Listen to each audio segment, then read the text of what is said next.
We are here today to take a tapestry off of a loom. We have some tools. Make sure that you have your tapestry needle handy. If you're using a school kit, that's that big plastic needle. I'm not using the plastic needle because I just couldn't find it, but it works just fine. And then you're going to need some nice sharp scissors.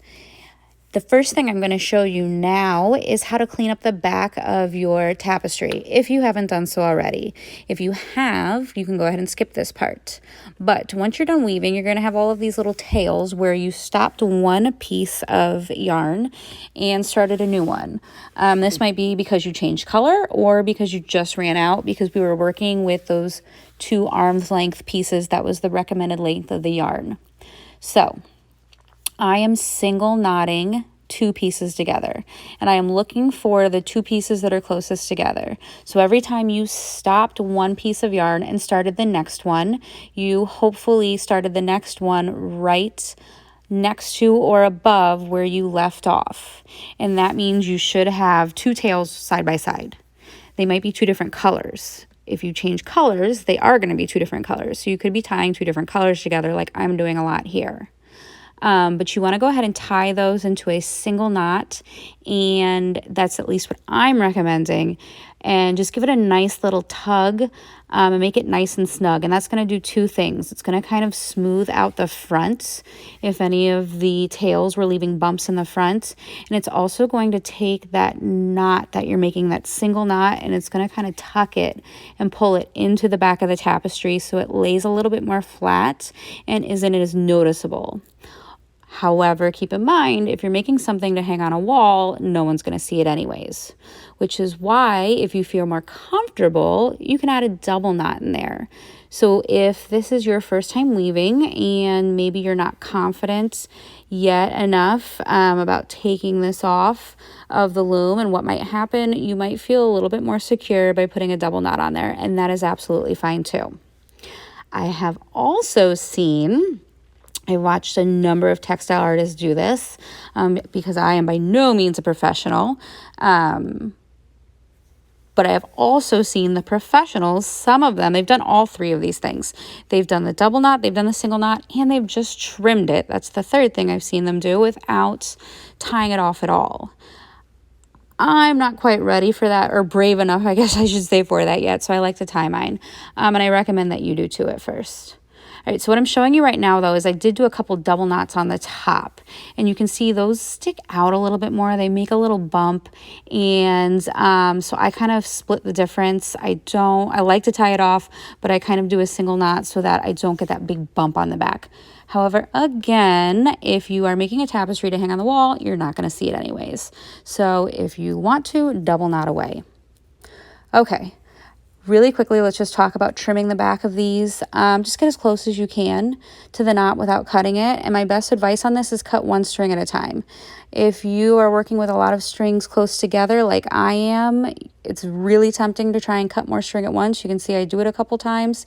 Even though I'm telling you not to, I have to remind myself not to do that because you don't want to make a mistake at this step.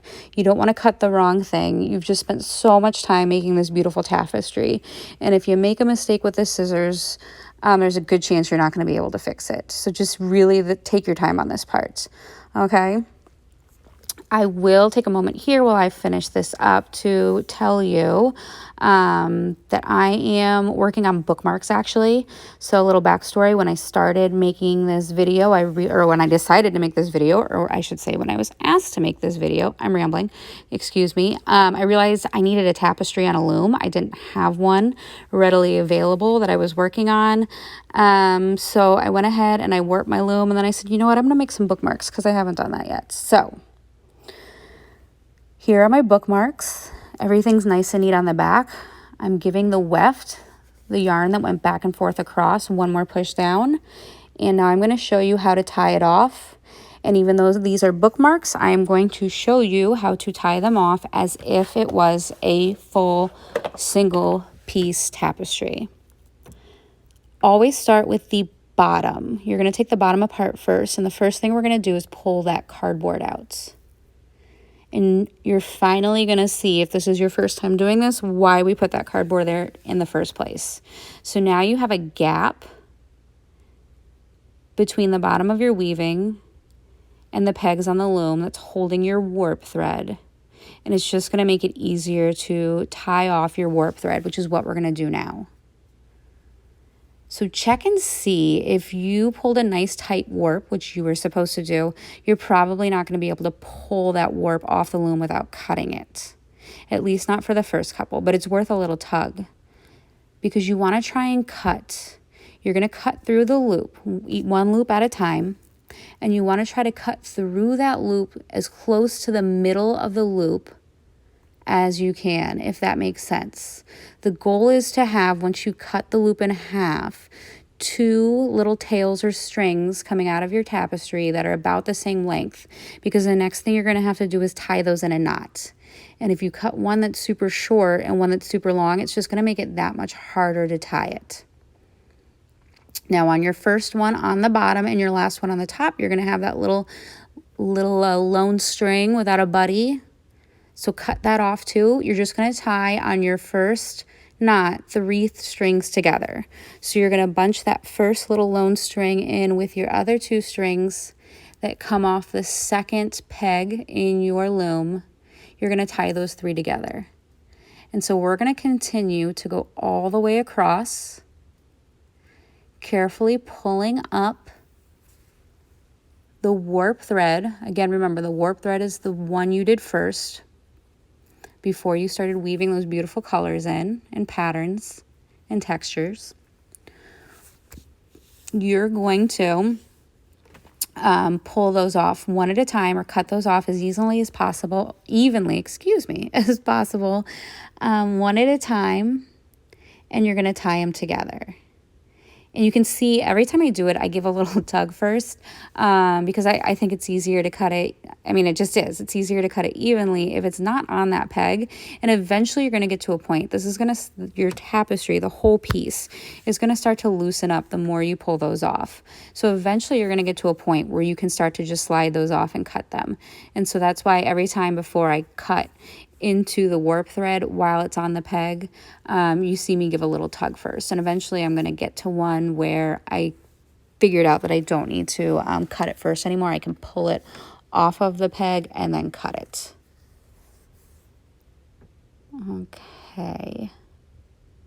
All right, so I'm going to let you go ahead and just kind of watch here. I think that's it for this stage. And again, I'm doing this the same way I would do as if I was doing a full tapestry. Don't cut anything once you've tied the knots together. And I'll explain why when we get to the next part of the process of this.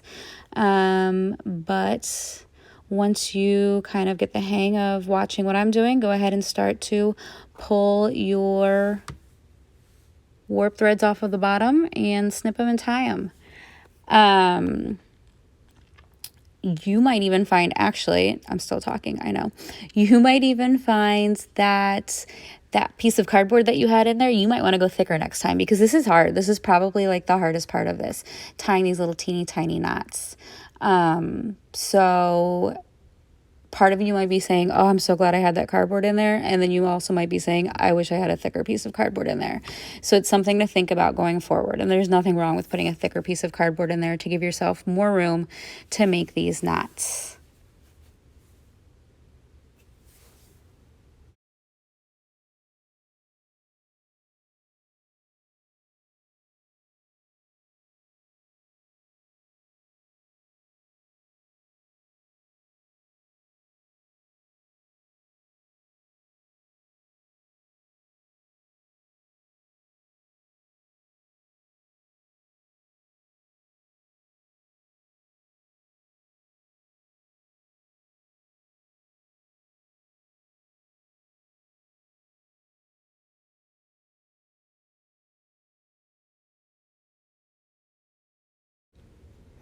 Okay, so our bottom should be all tied off now, and we're just going to let that be for the time being.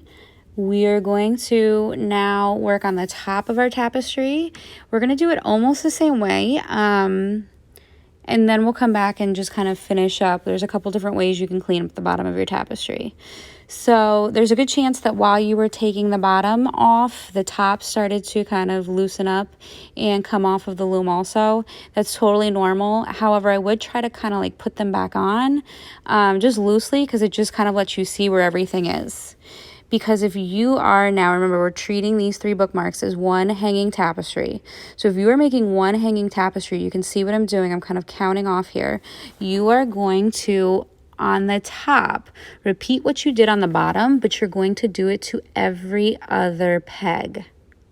Okay, everybody with me so far? So you're going to leave, if you're working on the loom that we work on at school, you're going to leave the second peg alone. We're going to go ahead and cut the first peg. We're going to tie it off.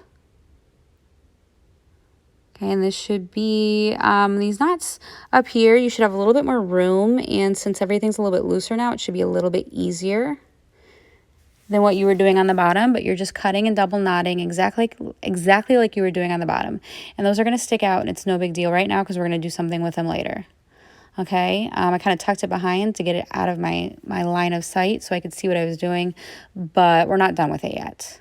All right, now I'm skipping. I know my fingers are in the way. I'm skipping. There we go. The second one, and I'm cutting the third one now and tying it.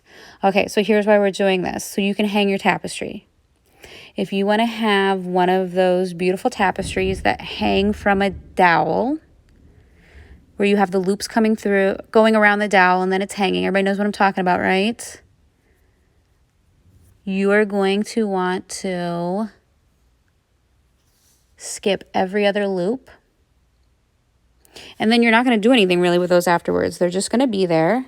And since everything was kind of evenly lined up on your loom and stretched evenly on your loom, you kind of have these perfect hanging loops for your tapestry to then hang evenly on a loom. So once you're completely done and you're ready to put it on display, you'll just slide that dowel straight through the loops on your tapestry. Tying off every other one is going to be enough to keep your tapestry together, so don't worry about that either. Just make sure you're double pulling those ties down tight and double knotting. Okay, so we're going to skip one again and cut. And now I'm going to speed things up a little bit, but I'm going to give you a chance to kind of watch in case you need to see this a couple more times. But I'm really not doing anything differently that I was doing on the bottom, except that I am cutting every other one. I'm leaving one loop alone, and that loop will be left alone for the remainder of time if you want to make something that hangs from loops on a dowel. And I didn't actually hang it on a dowel. It probably would be helpful to see right now if you don't want to know what I'm talking about. But they're super popular right now, these tapestries, these beautiful woven tapestries that are hanging from a dowel. So I think if you just Google tapestry, hanging tapestry, you would find it. Sorry, I know that's not the most helpful thing I could have done for you. Maybe I'll do a future edit of this video where I actually put in a picture as my video skills get more and more complex, professional, amazing.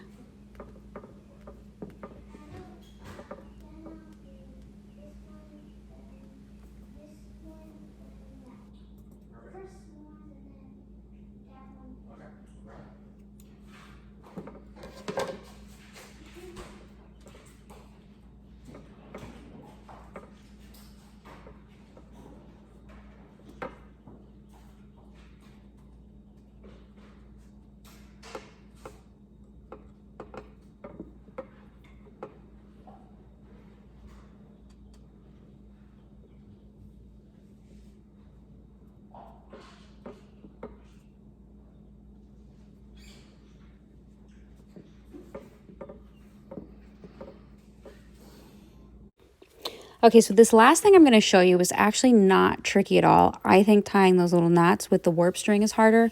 It's going to look tricky though, because it was tricky to do at an angle where you could see it. And I don't even know if I did it at an angle where you can see it that well, but I tried, but it definitely made it harder for me. So if it looks like I'm struggling, I am a little bit, but it's just because of the angle that I'm doing it at, not because this is actually something that's hard to do. First, what I did was, now I flipped it over, and so when you started doing your tapestry, I had advised that you put the raya knots at the bottom so you have that beautiful fringe at the bottom. And I said one of the reasons that you do that is so you can hide those warp strings at the end.